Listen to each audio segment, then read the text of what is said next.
গান গাইলেও এখন দেশদ্রোহী বলা হচ্ছে।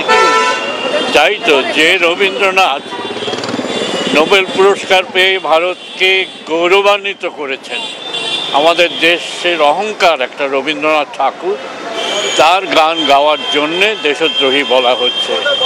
মূর্খতার কোন নিচে নামলে এরকম কথা বলা যায় সত্যি ভাবতে পারি না। যে গান নিয়ে বিতর্ক, বঙ্গভঙ্গের সময় সাম্যের বার্তা দিতে, ঐক্যের বার্তা দিতে এই গান তৈরি, আর সেই গান গাইলেই এখন দেশদ্রোহী।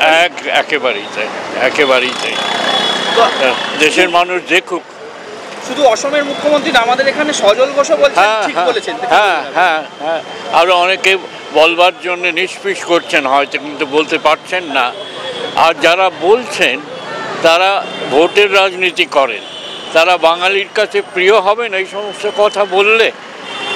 এই সত্যি সত্যি মানে অন্ধতার, মূঢ়তার দৃষ্টান্ত স্থাপন করছেন তারা। এরকম একটা সময় দাঁড়িয়ে আপনি একজন বিশিষ্ট ব্যক্তিত্ব হিসেবে বাংলার প্রতি, বাঙালির প্রতি কি বার্তা দিতে চাইবেন?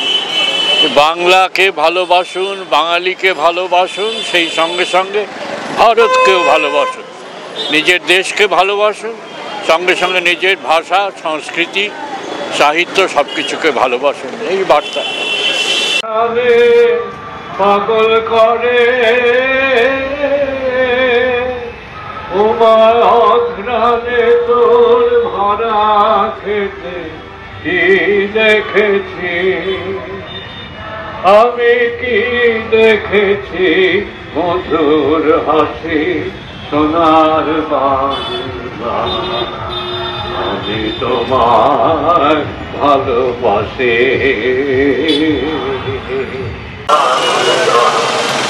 আমি তোমায় ভালোবাসি,